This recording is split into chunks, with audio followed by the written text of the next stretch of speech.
Kwaba, welcome to this week's edition of Ghana in Focus with myself, Kwame, a Ghanaian writer, broadcaster, journalist, podcaster, historian, and entrepreneur. And in this week's edition of Ghana in Focus, it's a special. So it's, the gravest crime, Ghana, the UN, and the future of reparations. So based on the Ghana resolution recently at the United Nations, we are now going to discuss it going forward, what happens after the resolution has been adopted. So the gravest crime in human history, Ghana, the UN, and the future of reparations. So welcome to Ghana African Focus, the global Pan-African platform where we cut through the noise, confront the narratives, and speak truth with clarity, evidence, and purpose. So before we get into the subject matter, if you like what you hear, please share to your friends, your family, social media networks. Subscribe to Ghana African Focus on YouTube. We want to get as many subscribers as possible, so it costs nothing to subscribe. So please look out for Ghana African Focus on YouTube. Hit the notification bell, meaning that every time we upload a new podcast, YouTube will notify you. Similarly, we're on Spotify. Look out for Ghana African Focus on Spotify. Hit the follow button, meaning that Spotify will notify you every time we download a new podcast on Spotify. All right, and we are also on all the main podcast providers, including iTunes, TuneIn Radio, and many, many others. So wherever you get your podcasts, we'll definitely be there. All right. And so if you still want to do business in Ghana, we do offer a consultancy session. I have 10 years experience of doing business in Ghana. And so we know the terrain of doing business in Ghana pretty well. We've got people on the ground right now as we speak. And so if you'd like to book a session with myself, then I'll leave you my email address in the footnotes to the show. And you can send this, drop me a line and we can book you in for a consultation, which is $30 an hour or $20 for a 30-minute briefing session. All right. So, as I mentioned last week, if you did go to Expat Live Ghana's Ghana American Summit, let me know, drop me an email. If you listen on Spotify, comment about that. And also you can drop me a link or a message on the main Buzzsprout website. So if you listen to me via Buzzsprout and you went to the Expat Live Ghana Summit, please let me know how it went and if it's something that you thought was worthwhile. All right, so today we are standing inside history because for the first time in the entire existence of the United Nations, the world has formally recognized that the transatlantic trafficking and racialized enslavement of African people was not just a tragedy, not just an outcry, but the gravest and greatest crime in human history. And it was Ghana that walked up to the UN Assembly and forced the world to say it. So this episode is about what that amendment means for the reparations movement, for the diaspora, for the continent of Africa, for our ancestors, and for every African alive today. So let's kick off with the podcast. And so on March 25th, 2026, Ghana led a historic resolution at the United Nations General Assembly. Now, this resolution did something the world has avoided for centuries, hundreds of years. It named the transatlantic trafficking and enslavement of African people as the gravest and greatest crime against humanity, emphasizing its scale, duration, sheer brutality, and its ongoing consequences. So the vote, 123 nations in favor, 3 voted against, and 52 extensions, including the UK, and the entire European bloc. So if this 52 extension is basically a no, so I like to read it like that. So 123 nations in favor and 55 countries against. Still a huge majority in favor. And so Ghana's leadership was clear. So the leadership emphasized by John Dramani Mahama was crystal clear on this issue of racial chattel enslavement, otherwise known as the transatlantic slave trade. Mahama was also, or Ghana's leadership rather, was also unapologetic and morally anchored. So President John Dramani Mahama, speaking for the African group, said that this resolution was a route to healing, justice, and historical truth. And make no mistake, this was not symbolic, it was a geopolitical earthquake. So let's get into why the wording changes everything. So let me be clear. When you call something the gravest and greatest crime in humanity, it's not just semantics, it's a political act, a legal act, and a moral act. Yeah?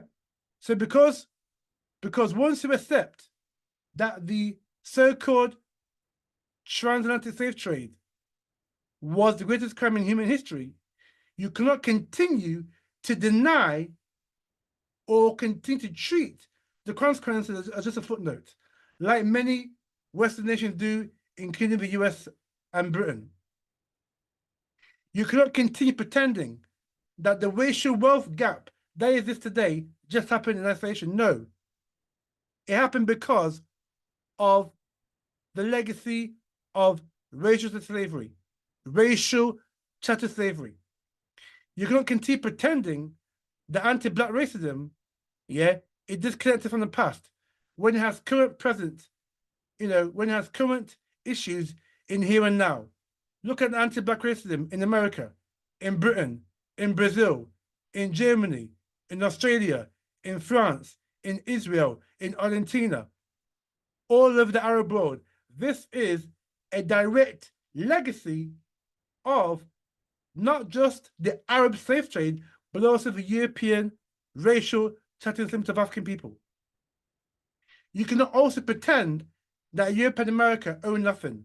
So this resolution signals the fact that no longer can Europe and America pretend that they own nothing, considering that every major slave nation, whether it was America, Britain, Germany, France, Spain, Portugal, Denmark, they all paid reparations to the slave owners of those respective countries.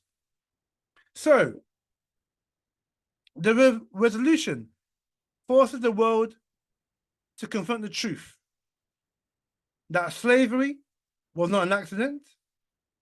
It was not a trade, as the Europeans like to think it is. It was not a misunderstanding between so-called tribes.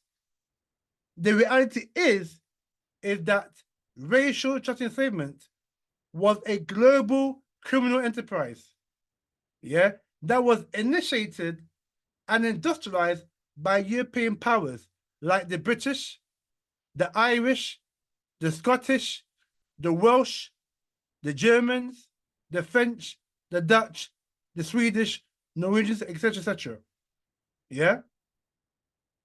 It was also financed by European banks, reinforced by European militaries, and justified by European theology and pseudoscience, which had its origin in the Papal Bull of 1452. So the consequence of this racial chattel enslavement, this is what we should call it now, racial chattel enslavement, did not end in 1907 or 1833 or even in 1865 when the US abolished enslavement. They live today in policing, in borders, in economics, and global power structures, and the very architecture of the modern world that we live in today. So this resolution names the crime, And by naming it, it exposes the debt that the Western nations owe Africa. Now, what does this resolution mean for Africans and our ancestors? So let's talk about the meaning, yeah? And it's not just politics, right? This has actual meaning, both spiritually and tangibly as well. So for our ancestors, this is a global recognition that was hidden for so long, that was denied for so long, that what they endured was not labor, was not indenture, was not trade, but a crime of the highest order. So for generations, the world minimized their suffering. They were reduced to numbers, to cargo, to footnotes in someone else's textbook. Now the world has been forced to say that our ancestors were the victims of the greatest and gravest crime humanity's ever committed. And that matters. That really, really matters. Because for so long, the torture, the rape, the blood, sweat, and tears that our ancestors went through has been at best denied and at worst downplayed. So this resolution vindicates, you could say, the suffering, the tremendous suffering that our ancestors went through. So this matters for us living because the resolution is a mirror. It tells us that the trauma, the very trauma that many African people around the world, particularly in the Western Hemisphere, trauma that we carry, the inequalities that we face, the global anti-Blackness we navigate, these are not personal failings. These, however, are the aftershocks of a legacy of a crime that reshaped the world order that we know today. And so, the resolution gives us moral clarity. It gives us political leverage, particularly when dealing with the Western nations that owned, financed, and profited and benefited from the racial chattel slavery. It also gives us historical grounding because this history has been denied, like I said, been denied in European schools, in North American schools, or at best downgraded. That it was just a footnote in history. And more importantly, it gives us as African people today, the descendants of those ancestors who were kidnapped, tortured, and raped, it gives us a mandate to organize, to demand, and to reclaim. So let's go into a bit of detail as to why the three nations voted against the resolution. So the three nations that voted against the resolution were the United States, Israel, and Argentina. Let's break it down. Yeah. So the United States, after Britain, because Britain owned America, believe it or not. So Britain owned America from inception. So the first Africans arrived in America, what is called the US, in 1619, under the auspices of the Virginia Trading Company, because at that time, there was no such thing as the United States of America. Yeah, it was actually called the Virginia Trading Company. So Britain controlled America from 1619 to basically when white America, which are basically Europeans, made the Declaration of Independence, right, in 1776, which ironically is 250 years ago this year. Yeah. So Britain, yeah, owned America up until 1776. Yeah. And one could say, technically, it didn't own America until after it owned America until after the Civil War. Because the Civil War, yeah, in America was fought to either free Africans or to allow them to be slaves. That's what the basis of the American Civil War was about. Was not just getting free from Britain, but also to either continue the practice of enslavement or give Africans their freedom. Yeah. So America became the second biggest benefactor after Britain of the racial chattel slavery, to the extent that you know, we can name you most of the things that were built by slavery. You go to New York, the Manhattan Bridge, built by enslaved African labor. As I mentioned before, the White House, where Donald Trump lives, built by enslaved African labor. You look at the Capitol building, where the riots happened January 2021. Yeah, that capital area, where you have the Washington Monument and what have you. All that area built by African people. In actual fact, the whole America was built by enslaved African labor, particularly the South, where you had the cotton, where you had the plantations. Yeah, that was the wealth from that was used to build the northern states of America. So we know America has huge benefit, yeah, in racialized chattel enslavement. And so if America had voted, yeah, for the resolution, then the descendants of enslaved Africans in America have a strong case for compensation, institutional reform, and structural justice, which is something that white America is not prepared to give Black people or African Americans. Yeah, because even in the American Constitution, it states that African people in America are 3/5 of human beings. The 14th Amendment gives African Americans equal rights, but those equal rights aren't safeguarded. Look up at George Floyd, and that's 6 years ago. George Floyd, come to 6 years. George Floyd, when he was brutally murdered by the wicked police, I think it was Minneapolis or whenever it was. And to this day, African people in America are treated as second-class citizens, despite your Oprah, despite your LeBron James, despite your so-called celebrities. Black people in America are still treated as if slavery didn't end. Yeah. So you can understand why America voted against it. Israel, now, even though the state of Israel didn't exist, yeah, when racial slavery existed, there were certain Jews, yeah, who were involved, yeah, like I said, there were certain Jews, I didn't say they're all Jews, but there were certain Jews, definitely, who were involved in racial slavery. And you can read books by, Rabbi Lodi van der Kamp, Rabbi Mark Farrell, as two examples of the Jewish involvement in racial slavery.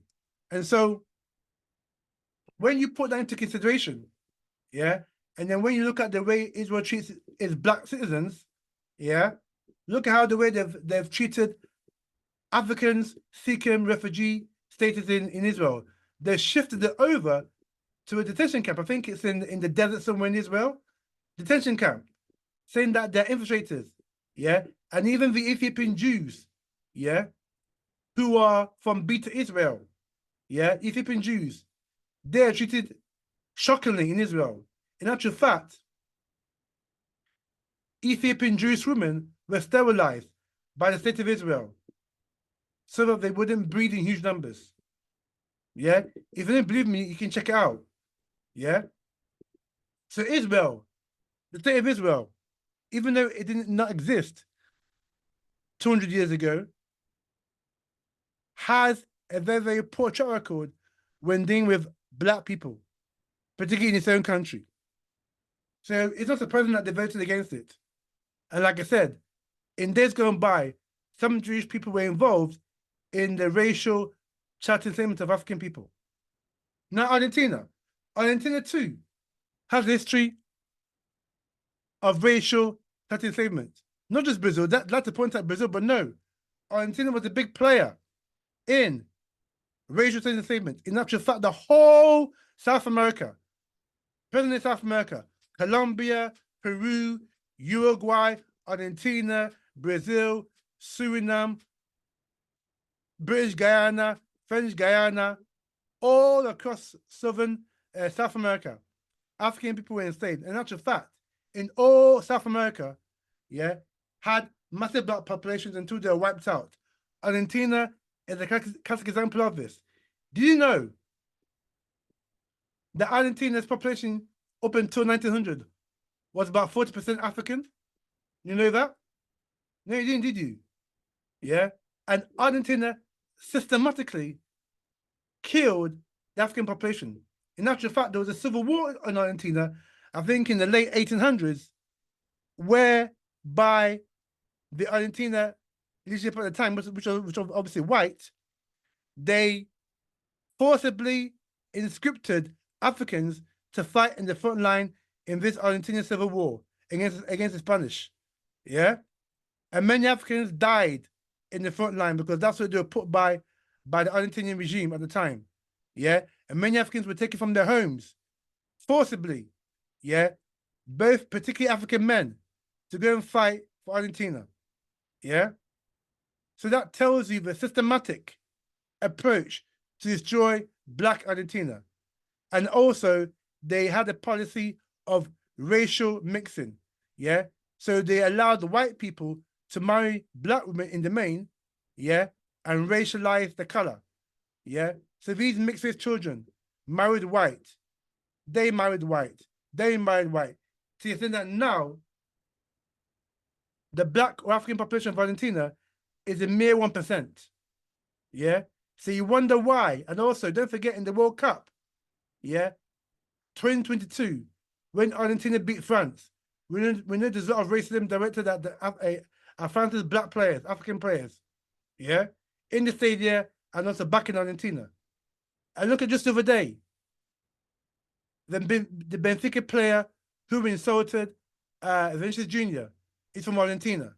I think it's Chattel or something, yeah, who called Vinicius Jr. a monkey, yeah, from Argentina. So we know Argentina has a long track record of anti-Black racism. So you wonder why they vote against it. So I'm not surprised that the US, Israel, and Argentina voted against the motion. But their narrative is that they had concerns about hierarchies, and I'll tell you this, hierarchies of atrocities and the legal implications of reparations. Yeah? Because, you know, some people want to impose on the world that the Holocaust of the Jewish people is the greatest crime in humanity. But obviously, you know, Muhammad and the Ghana resolution blew that out of the way. The Jewish Holocaust was for 6 years, between 1939 and 45. 6 to 10 million Jews were slaughtered by Hitler and his boys. Yeah.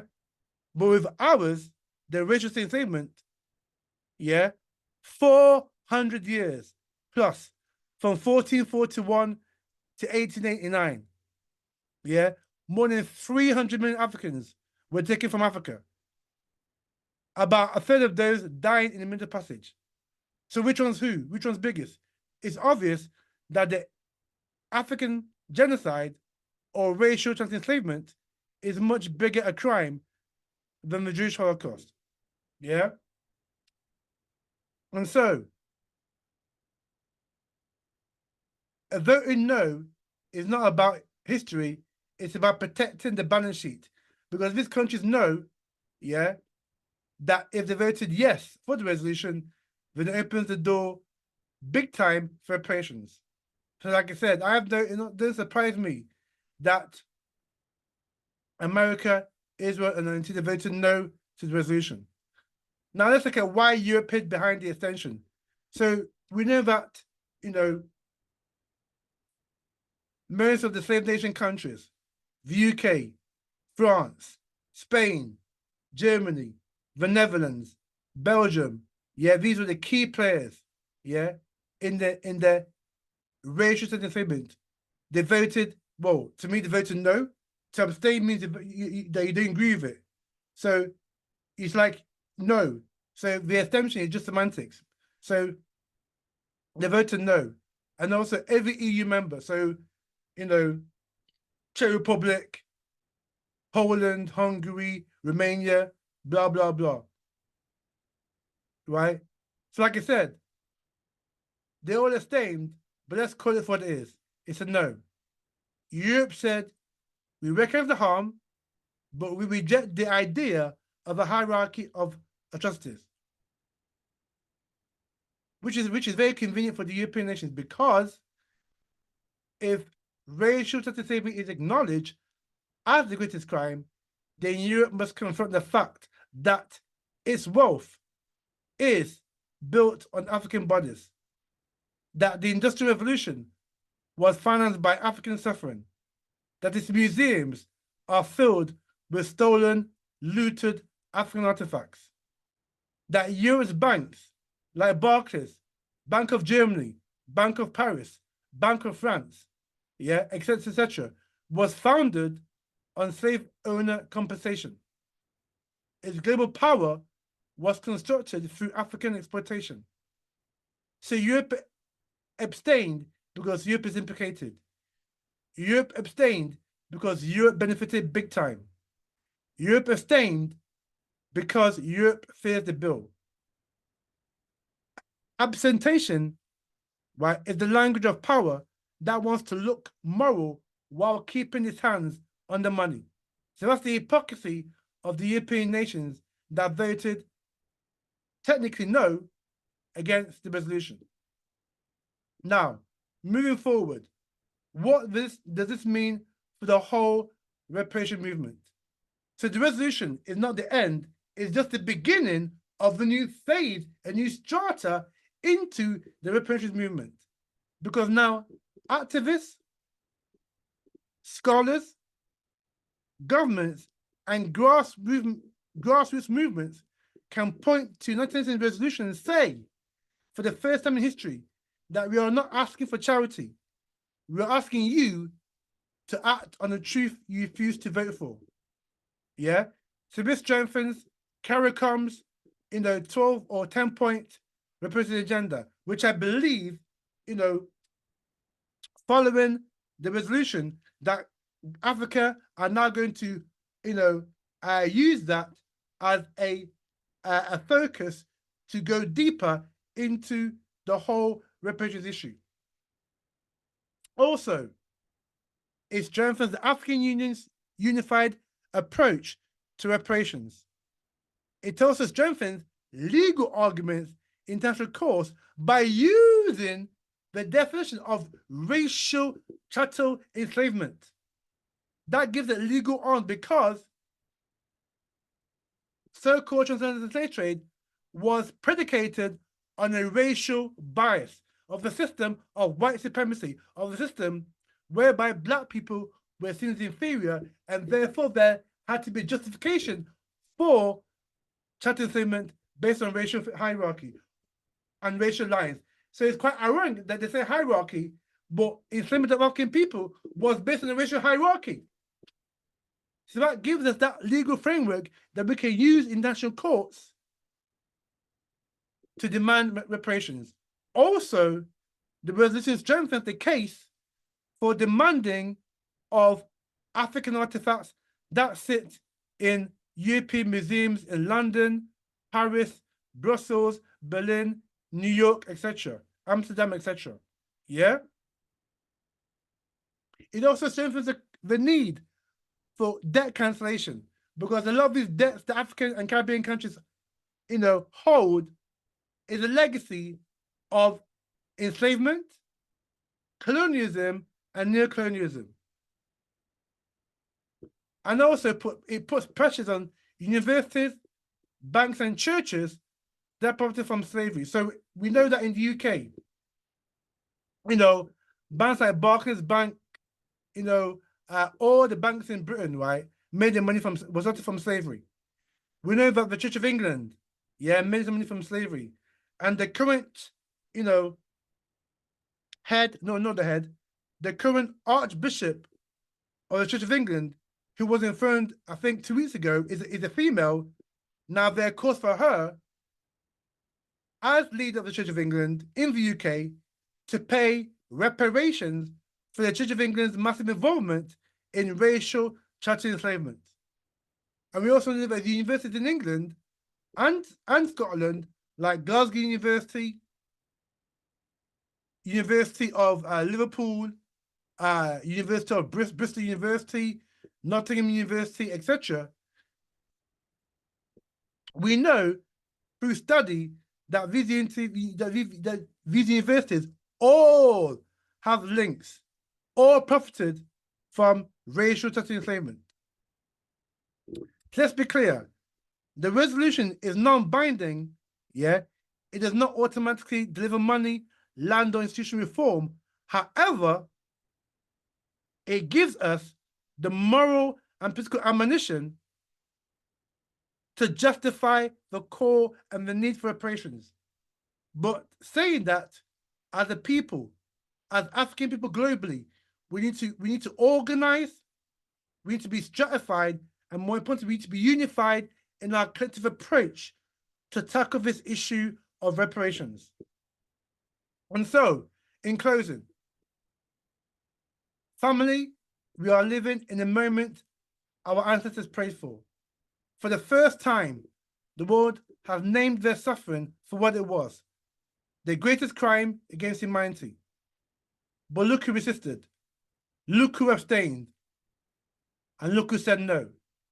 The same powers that built their empires and their countries and our bodies are still dodging responsibility. So, the question now is not whether the world recognizes this crime.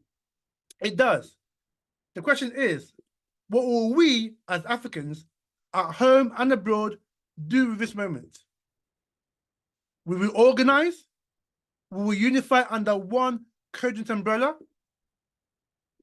Will we demand reparations, which is not just about money, but as land?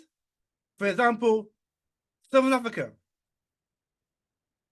i.e. South Africa, Zimbabwe, Botswana, Namibia, that stolen African land. As part of reparations, white people in these countries to give us our land back.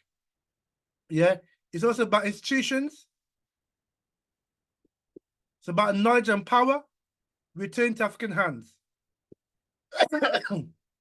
Or will we allow the same foreign powers that enslaved our ancestors write the final chapter? Ghana has opened the door.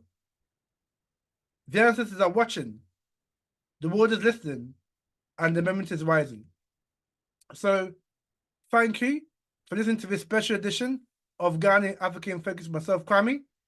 Stay conscious, stay organized, and stay Pan-African. And like I said, don't forget, if you like what you hear, be sure to your friends, your family, your networks. Subscribe to Ghana Africa in Focus on YouTube. Subscribe to Ghana Africa in Focus on Spotify. In next week's program, it's a special.